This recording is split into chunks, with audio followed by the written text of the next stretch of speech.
All right, you'll have to click your heels together 3 times and say there's no place like home for our next story to appear.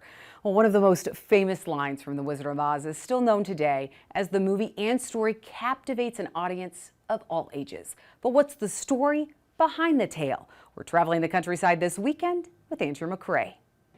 In 1900, Frank Baum published a book that would go on to become the most watched movie in history. People are still retracing the steps of those characters as they walk up the steps with Dorothy at Anniam's house. Follow the yellow brick road.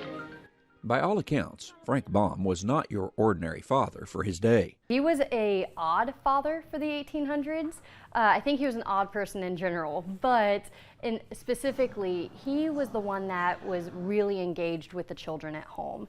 He sat down and told them bedtime stories every night. As Caitlin Stubeman explains, Frank's storytelling not only captivated his children, but someone else in the family.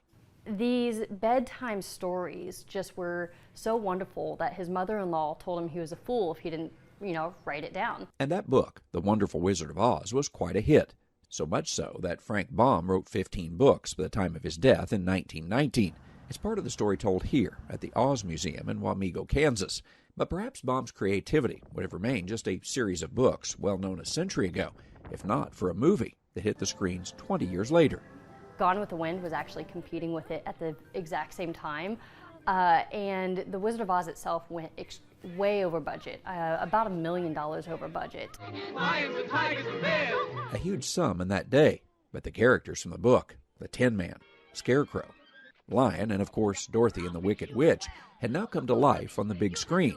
But what truly began to help the story build fame was something that began in 1956. So it wasn't until the movie came on television one time a year that it truly gained momentum again. It would be decades before movies could be rented and watched at home. The fact that The Wizard of Oz was on television around major holidays every year, for many years, made it something generations grew up with and something people of all ages enjoy connecting with yet today.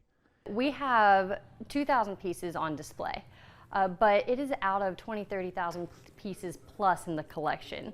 Some may ask, though, why is Wamego the place to tell the story of Dorothy and her cast of characters? Nowhere in the book or the movie did they say what town Dorothy was from, but we are in Kansas, and our area definitely fits the vibe. I have a feeling we're not in Kansas anymore. And the movie, the characters, the story live on today. Something people from across the nation and around the world come to experience in this small town. Traveling the countryside in Wamego, Kansas, I'm Andrew McCrea. Thanks, Andrew. And hear more of Andrew's travels, you can visit AmericanCountryside.com or check out the Farm Journal YouTube page. We need to take a quick break. Then John rejoins us for customer support this week. Important news about the shape of Norway.